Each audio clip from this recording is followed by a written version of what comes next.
Bonjour les parents voyageurs. Depuis juillet 2024, nous vivons à l'île Maurice. Dans ces capsules audio, je vous partage tous les mois les coulisses de notre expatriation. Un petit format qui me permet de chroniquer notre préparation, nos choix, nos réussites et évidemment nos galères. Je vous souhaite une belle écoute. Bonjour les parents voyageurs, j'espère que vous allez bien. Alors aujourd'hui, une nouvelle capsule sur Maurice. Alors je vous l'ai annoncé il y a quelques semaines sur Instagram, nous avons décidé de ne pas renouveler nos visas. Et je fais une capsule à ce sujet parce que j'ai reçu de nombreux messages, en message privé, nous demandant les raisons parce que la plupart d'entre vous avaient le projet de venir s'installer à Maurice. Alors du coup, je fais une petite capsule pour vous expliquer brièvement. Il y a de nombreuses raisons liées à cette décision. Il y a d'abord des facteurs perso et des facteurs pro, mais c'est aussi lié au pays en lui-même. Alors, pour la partie pro, nous sommes en train de développer des projets professionnels pour être indépendants 100% tous les deux.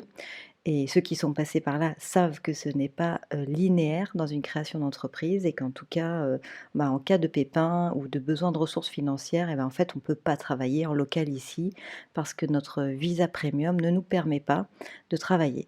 Donc en termes de sécurité financière, on préfère avoir un plan B en cas de problème. Et comme on ne peut pas travailler ici, en fait, il faut qu'on trouve un pays dans lequel on peut travailler en cas de besoin. Donc ça, c'est la partie pro qui est notamment très importante pour nous. Ensuite, il y a un facteur qui est assez important aussi, c'est au niveau de la scolarité des enfants. En fait, Louis, notre aîné, est actuellement scolarisé dans un système francophone. Enfin, nos deux enfants sont scolarisés dans un système francophone. Et dans la continuité de sa scolarité, en fait, l'année prochaine, il devra rentrer au collège.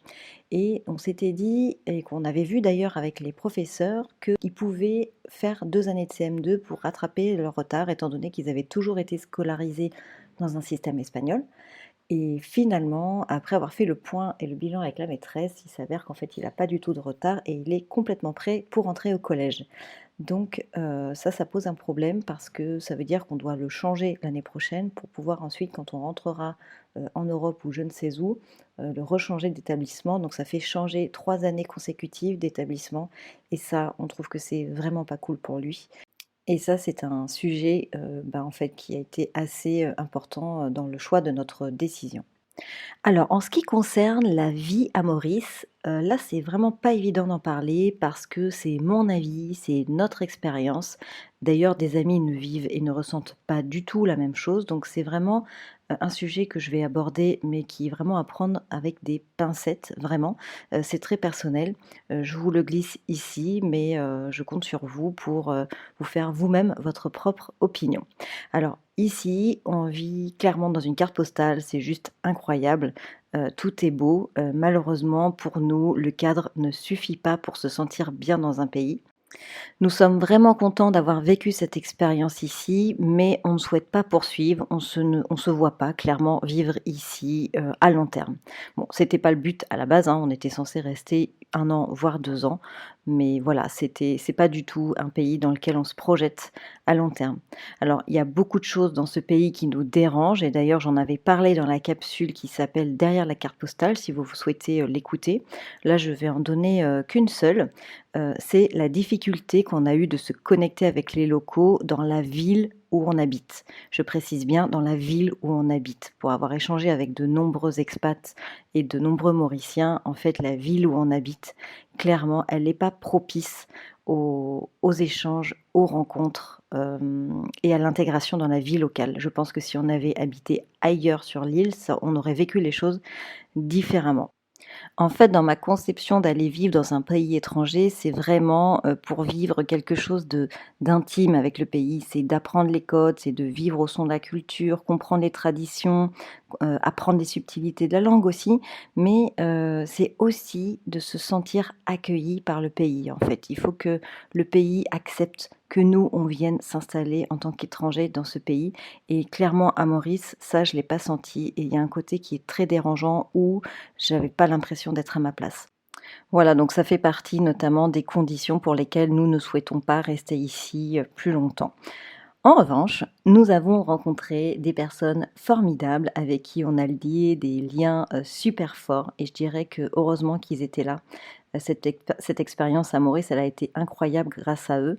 On a vraiment connecté avec des gens super et c'est vraiment, je dirais la force de l'expatriation, c'est que, bah, en fait ici on n'a pas de famille et donc du coup les amis, remplacent la famille quelque part et on se voit vite, on crée des liens vite, très forts et ces personnes deviennent vraiment essentielles à notre quotidien et ça c'est vraiment canon et on a rencontré des gens complètement incroyables et eux, clairement, ils vont nous manquer. Enfin, cette décision, nous l'avons prise en famille, évidemment. Nous en avons beaucoup discuté avec les enfants et eux aussi, ils nous ont dit qu'un an, c'était bien pour eux et que maintenant, ils voulaient rentrer, notamment pour retrouver notre chatte adorée qui nous manque tant. Elle est chez mamie et les enfants nous en parlent tous les jours. Donc, ils sont contents pour eux et ils sont assez lucides sur la situation et nous ont fait part aussi que bah, pour eux, c'était bien un an.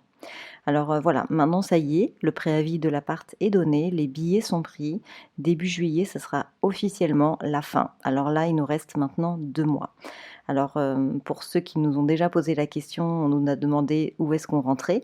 Alors pour le moment, on rentre en France pour 2 mois. On va retrouver les amis, la famille, on va profiter d'eux et ensuite, pour le moment, rien n'est fixé totalement et d'ailleurs, c'est assez perturbant de se dire qu'on ne sait pas où on ira exactement dans 2 mois. Donc il y a beaucoup de choses qui sont en cours, de réflexion.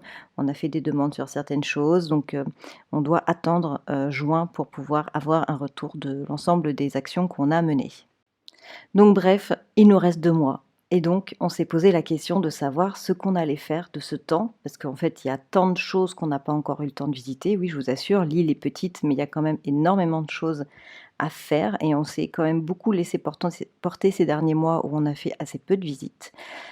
Mais finalement, nous avons décidé de remplir nos week-ends avec les amis qu'on a ici et de profiter d'eux au maximum. Les paysages, c'est bien, mais les rencontres, c'est ce qui marque vraiment une histoire. Alors pour ces 9 derniers week-ends, ce sera la fête avant tout. Session jam sur la plage, des barbecues, des soirées à refaire le monde autour d'une phénix ou d'un rhum arrangé. Voilà, c'est comme ça qu'on veut finir ce chapitre de Maurice avec nos amis et profiter d'eux au maximum. Voilà, c'est la fin de cette capsule. J'espère que ça vous a plu. N'hésitez pas à venir me poser des questions toujours sur Instagram. Ça me fait toujours plaisir d'y répondre. Je vous souhaite une très belle semaine et je vous dis à bientôt pour la prochaine capsule. Bye bye!